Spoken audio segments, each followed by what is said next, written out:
nakinaga nubwo igitima ari pim ngewe nabragaga uretse ko ndi ikimata utabifata seriye erega nge nitiraga moi je m'appelle Muswati sinabura uwandisha pati uzabaze na tati ashaka komba mwove kwa shati moi je m'appelle Muswati abana bose banyita tati uzabaze na tati ashaka komba mwove kwa shati nubundi nakinaga nubwo igitima ari pim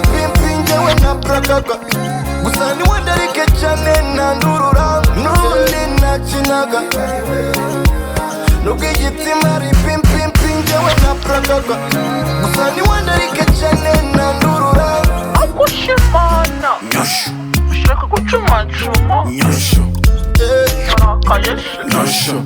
ariko nawe Hasoni we akushimana Nyosho ushaka gucumacuma Nyosho arakayeshe Nyosho ariko nawe Hasoni we nakinaga wambyigaga wanshimaga none ndabona wirakajwe wigize ndabaga sindi imbaraga wikirakajwa baby nawe wandibaga Nyosho unkoraho murezi muginosho dore urabonyirije nari nzi kuri bubiposho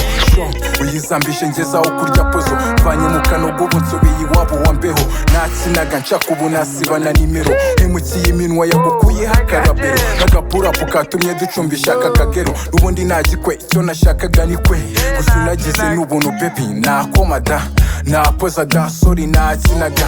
nahindaga nabesaga reka nkwame reka mpowe nasetsaga nakinaga nubwo igitima ari pim ngewe nabragaga gusa niwe ndarike cyane nandurura nubundi nakinaga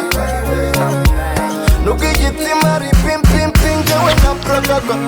gusa niwe ndarike cyane nandurura akushimana Nyosho ushaka gucumacuma Nyosho arakayeshe Nyosho ariko nawe Hasoni we akushimana Nyosho ushaka gucumacuma Nyosho arakayeshe Nyosho ariko nawe Hasoni we